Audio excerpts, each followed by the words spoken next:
Welcome back to the Everyday Leadership Series. This initiative is about telling stories from everyday people's lives about the ways in which they're showing up that are unique and beautiful, not necessarily perfect, but through the challenges that they may be having in their lives or sometimes facing a transition. And so what we're doing with this initiative is trying to shine light on what individuals in their own personal lives are doing that help them be more resourceful or more effective in terms of moving through some of the challenges that we sometimes face. And I have one of my favorite humans with me on the line today, and she's a mom of 2 active boys, a sister, an aunt, a daughter, and a good friend, and one of the kindest souls that I know.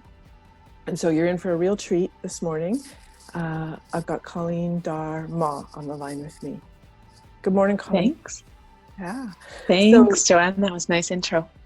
So we're going to just have a chat, and we've got potentially some technical issues that may show up, but we'll do our best to navigate through those, and hopefully they don't. Colleen tells me that potentially satellites move and we might lose her. She lives in the District of North Van, so you know they have their own unique things going on over there, which is sometimes a lack of cell reception, which is probably a good thing. That's why you guys are always in the forest. That's right. Exactly. Right. Okay. Okay, so let's jump in. And so when you think, I'm using the question of like, what is life offering you or presenting to you right now for you to examine or consider or look at in a new light? So what's going on for you? What's going on for me? Yeah, this is a big time in my life. I have had some pretty major changes or transformations in the last few months. And so I'm happy to have this conversation with you. So thank you for inviting me. In the beginning of the year, I was let go from my position as an enterprise account executive at a software company in Vancouver. And so that bit of a tailspin has put me into a position where I'm not waiting anymore to figure out what my true purpose is. So that is kind of the foundation of the work that I've been doing over the past few months. And I'm happy to talk to you a little bit more about where I've come to or the progression of that journey. Nice. We'll go ahead and do that. I'd love to hear. So yeah, you said the word tailspin at first, and then where you've come to. So maybe give us a glimpse of what has become clearer to you now, and maybe your process for getting there. Yeah. So what happened after the new year was a bit of a surprise to me. I didn't see it coming, and it wasn't something that I was anticipating. So, in my head, I thought, I'll do this job for the next few years. I'll probably put some money away. We'll get ourselves into a better financial position. And then at that point, I'll start to look at the things that actually interest me, that I feel passionate about in the areas of my life that I really want to focus on. So that was kind of where I was headed in terms of the path that I had for me. But I had a situation where the management or the leadership team felt like what I was producing wasn't working for a startup. They needed somebody that had a little bit more, urgency around the ability to close a deal at the time that they needed it to be. And to be honest, I feel like I've always had a little bit of a black spot in that regard, because I'm more of a people person. I'm kind of driven more on trust and empathy and understanding, and so that was always a little bit of a hard time for me. So that conversation that I had with them kind of led me to this point where it was kind of like, no, this work needs to be done now instead of waiting the 5 years. And so a lot of, introspection, a lot of awakening has been done in that time. Nice. And thank you for sharing that part, and you've described it very well, in terms of what was right for you about that and not right for you about that. So when you think about this transition, what does it mean to you personally right now? Well, yeah. And I mean, like, you can probably also understand how it works to be a career mom, right? So you got that push and pull of really enjoying the fact that you have a career, but that you're also feeling like you're not necessarily at your full potential with anything in particular. So, for me, the whole idea around multitasking has always been a little bit of a challenge. I actually read something recently that said that you're only 60% on your game at anything when you're trying to do multiple things at once. And so that sounds right. yeah. And I used to walk around being like, I'm an excellent multitasker, but in the last while, it's just like, I don't actually want to multitask anymore. I don't feel like I'm particularly good at anything that I'm doing. In fact, I sometimes, in my old life before all of this I'm doing, I kind of felt like I was in hypothermic mode where only the things that had to happen were happening, because all the extras, I couldn't function in doing them, because everything was very centered around my job. And even when I wasn't at my job, I was thinking about my job. So it was a real energy suck, but it also just had to do with my foundation not being very sturdy. Like I felt like I wasn't rooted. I felt like every little thing came along and sort of pushed me off balance. And I had a really hard time trying to find myself in all of it. So, like a lot of the work that I've been doing is kind of like pulling it back and kind of understanding how I got to where I am, first of all, because, I certainly as a teenager wouldn't have imagined myself being in business. And then second of all, like what are those relationships, or what are those, I guess, like statements that have been made along the way that have made me kind of where I am today, and the understanding of who I am as a person. So it's kind of a bit of a deeper dive, as you might imagine. But it's come up with some pretty interesting things, and most of it is just around awareness. Nice. That's the bigger piece. Nice. So it sounds like when you think about this transition personally, I heard you say it's doing a few things. One, it's allowing you to look again at the roots and the foundation that you have to better identify who you are there and where you want to build from. Exactly. And that also, it sounds like there's been some analysis of, you use the word statements and relationships, but it's all of these things that kind of create the story of why am I doing what I'm doing in the world, right? Yeah. Why did I choose that role or that job, and what am I giving up by doing that job? And the trade-offs that we make all the time around the ability to earn a living, I guess, at some point. Yeah. Okay. Yeah, and ego. I mean, there's a piece of that that's ego, right? That you drive your own self-esteem from, who you are as a person. You go to a party, the first thing somebody asks is, what do you do?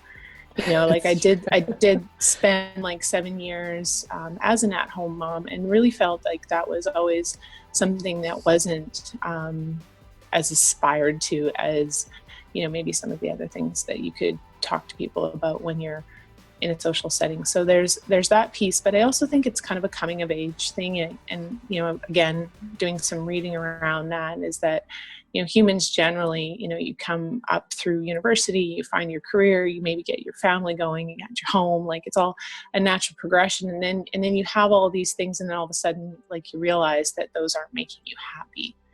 And so then that's where the undoing comes. Like, you're like, okay, so if all these things that I've aspired to still are leading me to this point of feeling discontent, then really, like, what is this all about? And where am I missing these pieces?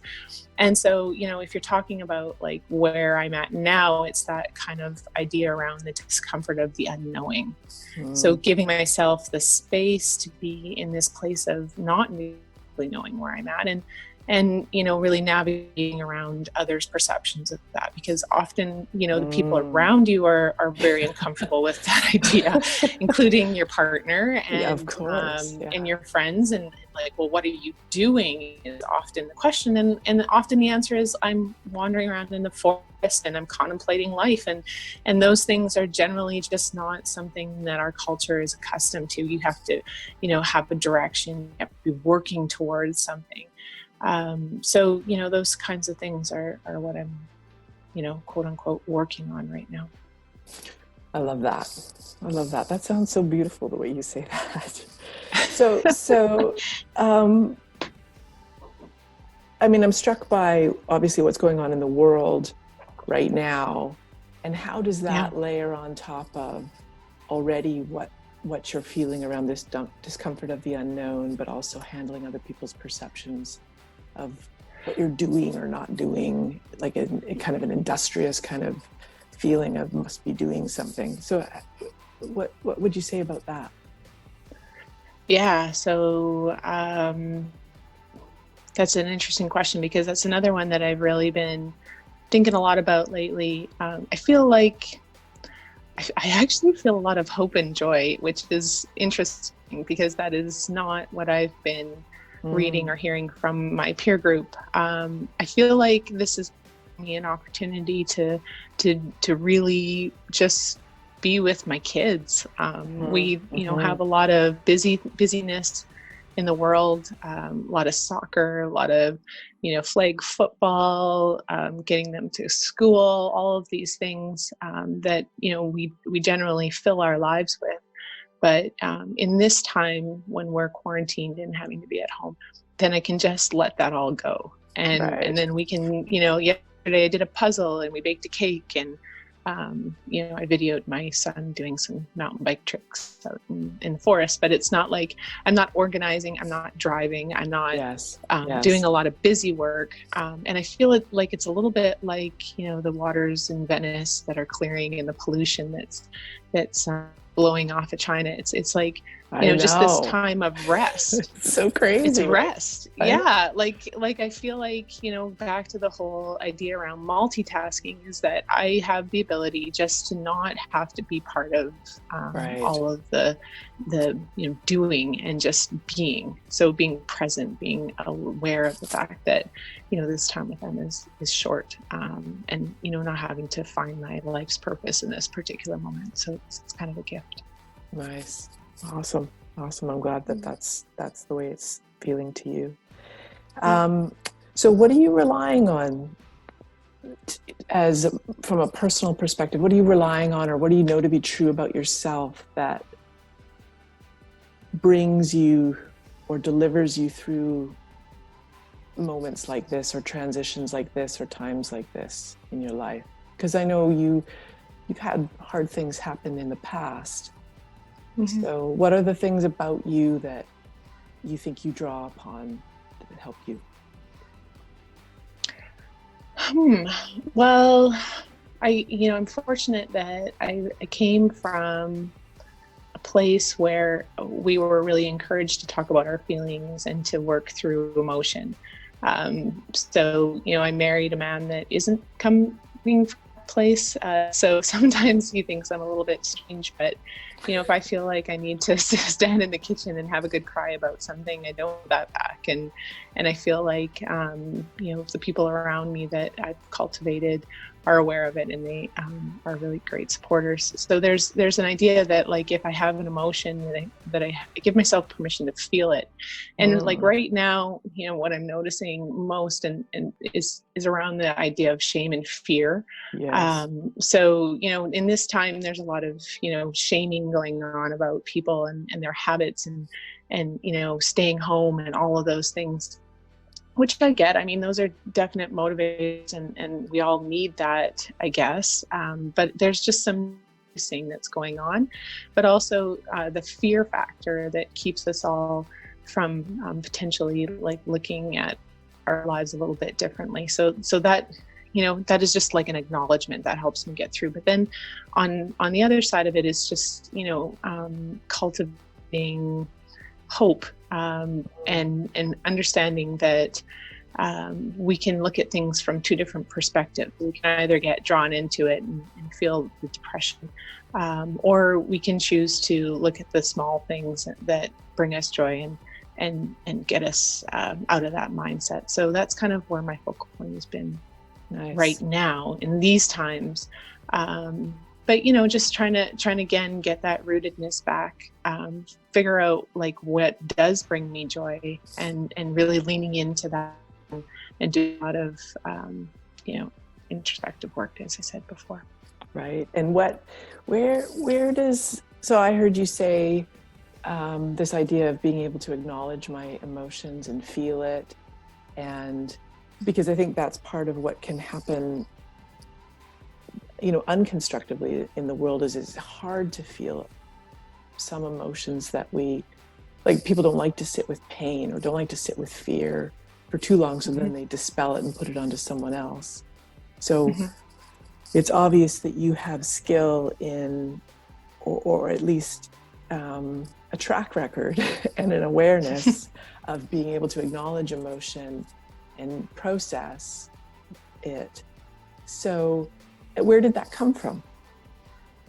Like what from early days, from your family, can you identify, where that came from? Yeah. I mean, it definitely came from my mom. My mom was a seeker, I would say. She went into all sorts of different spiritual practices along my growing up years. Yeah, for sure. Nice.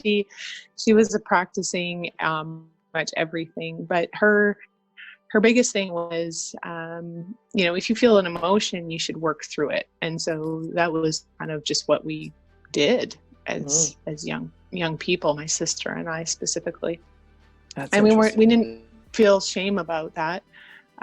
So, I love the movie Inside Out for that reason. It's sort of like that ability to acknowledge the feeling, and then, if you try to deny it, it just festers and then shuts down the whole system. So I kind of, think about that often, and that like things are definitely uncomfortable, but they're better to be faced head on. And it doesn't necessarily need to take you down. The death of my own mother is something that I continually, she's been gone for 8 years, but she is always a part of the emotions that I feel on a daily basis. And those kinds of things, they can sidetrack you, or you can acknowledge them and sort of weave them into the tapestry of who you have become. And so I guess that's not my work. That is definitely something that I picked up from readings that I've done on specifically Buddhism. But it's like you can choose to instead of reject those feelings and that grieving that you're doing, and put it into the bigger picture of the story that you have, and how you can go into the world and make it a better place. That's awesome. The analogy of the weaving of the tapestry is beautiful. It's beautiful. Yeah, that's an Eckhart Tolle. I didn't make that one up, but yeah, that's awesome. There's a lot of things, and again, like I've been working a lot on ideas around, death and what that brings to the table in terms of how we live our lives, right? So that perspective, that idea around, really, not waiting and letting everything in and being, your true self. I think that is all part of that journey. Awesome. And so when I say, what are you most proud of, what would you say? Well, I mean, the easiest ones would be probably my offspring.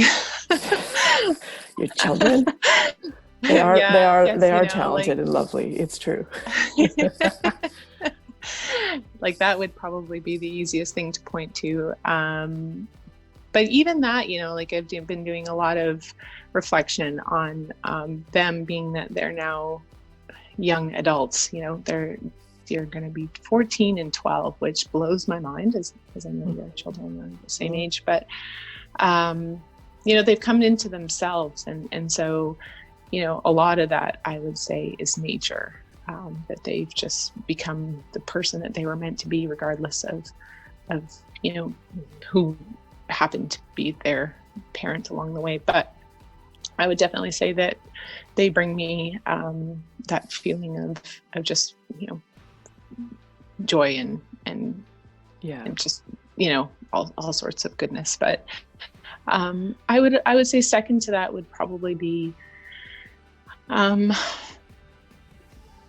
I you know, I try really hard to be that person that people can come to in times of turmoil or unknowing, to be open-hearted and to be able to, you know, be with you as you are. So that's, you know, what I'm working on the most these days. And, you know, that's not necessarily a, you know, a purpose or a career path, but more just along the lines of, you know, what your legacy is, what you want to be known for. So that's what I'm working on now. For sure. Well, that's interesting, because I asked the question what you were most proud of, and I certainly know that about you, that you are someone who can be open-hearted with someone in whatever state they present in, and whatever they got with them, or whatever that is. But and then I heard you add the part, like, I'm not sure if that's a purpose or a career, but what's interesting about that is it's kind of an interesting add-on to the end of that, is, does that really matter, whether it's a career or not? What's interesting, you could probably take it to a ton of different careers and it would be awesome, because it's a superpower to be able to be that way with people. Do you know what I mean? Totally. Yeah. And you know, I mean, that's part of the labeling exercise. And it really, again, it's just along the lines of, like, what does this, you know, equate to, like, wanting to solve a problem or have an answer. Right. So, you know, like, I've given myself permission just to kind of shed that and be able to just go with the journey of what interests me. So, you know, taking some online classes or continuing education, or even, you know, I may take some, you know, something that leads me down, you know, a more formulated path once I figure out what that is. But it's really, you know, just holding the space for myself, which I think for women in general is a hard thing to do. It absolutely is. So, you know, shutting down that inner critic, you know, we all talk about that, but doing it is another thing altogether, and understanding, you know, where your own misconceptions lie, even about yourself.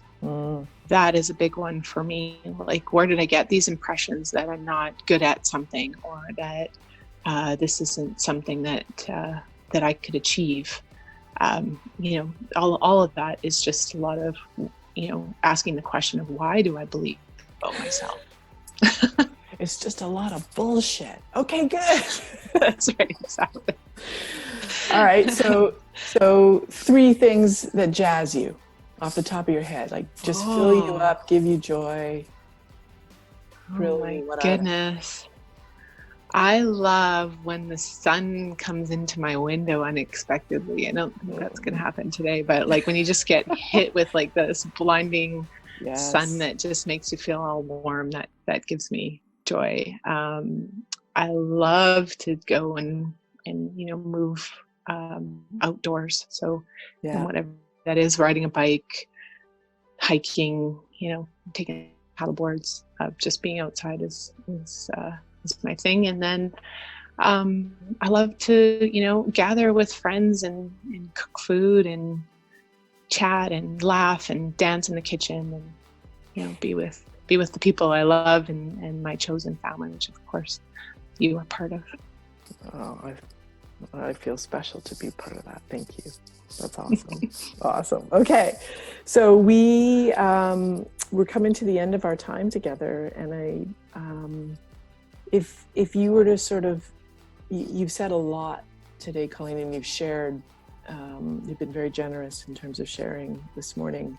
But if you were to put your learning sort of into concise terms and want to relay it to someone, what would be the primary message or messages that about this specific transition and where you find yourself in life right now?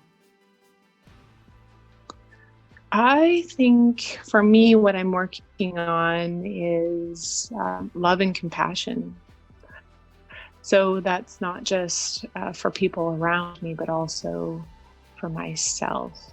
So, whatever form that is in, including just giving yourself the ability to, have a little bit of a sleep in, or, let your kids have that extra screen time and not worry about the things that are probably not going to matter so much in the next few years. It's just to shut that down and give yourself the space that you need, but also, don't wait. That's the other piece, is that like this whole situation that I've encountered is really, I think, whether it be the universe or God or whatever wherever the message is coming from beyond is around the idea that like this is your life and really like, all of the things that we've aspired to. It doesn't necessarily, whoever gave us those impressions may totally been wrong about it. So go on the journey. That's awesome. That's awesome. Go Don't find wait. yourself. Go find what it is. Wait. It's true. Yeah, exactly. Don't do some job that someone told you was a good job to do, or that your parents said you should do. Do the one you want to do. Yeah, and be the person. Yeah, exactly. Yeah. Awesome. Okay, well, I want to thank you so much for being in this Everyday Leadership series and sharing your story. I've really enjoyed my time with you this morning, my friend.